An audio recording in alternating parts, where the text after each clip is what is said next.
Металната индустрија во земјава се соочува со еден од најголемите предизвици во поновата историја. Новите правила на Европската Унија, кои треба да стапат на сила од следната година, а се за намалување на квотите за увоз на челик во земјите членки, може да предизвикаат огромни загуби кај компаниите од оваа индустрија во Македонија.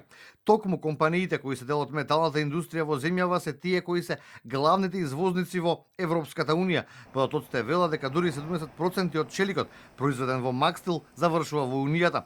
Металната индустрија побара од властите да преговараат со официјален Брисел за одобрување на специфична квота за нашата држава.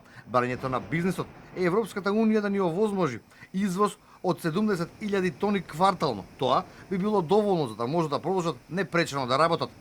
Но она што е загрижувачки за следната година, тоа се најавите за преполовување на тековните квоти за увоз на челик во Европската Унија, преполовување на тековните квоти и над тие, кога ќе се надминат овие квоти, дуплирање на царинската стапка. Ова е многу сериозна тема и доколку ова не биде решено на политички начин, поточно на ниво на држава, да се успее да се испреговара, барем да имаме квота за самата држава, што би било многу позитивно за нас, тогаш се друго што и да разговараме нема никаква смисла, бидејќи тоа буквално ќе ни го уништи нашето производство. Во случај владата да не успее да договори специјална квота за Македонија, количините кои ги обезбедувале македонските компании ќе ги превземат фабриките за челик од Европа. Од владата ни потврдија дека се во комуникација со европските институции. Сите надлежни институции во земјава велат дека се веќе запознаени со состојбата и активно работат на изнаоѓање соодветно решение во полза на државава. Уверуваат дека прашањето е отворено и е на највисоко ниво во рамки на официјалните контакти со Европската Унија.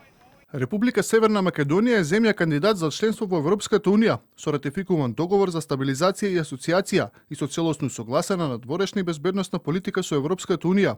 Од таа гледна точка, сметаме дека земјата заслужува исклучок од најавените правила, односно да продолжи да важи постојниот режим на квоти.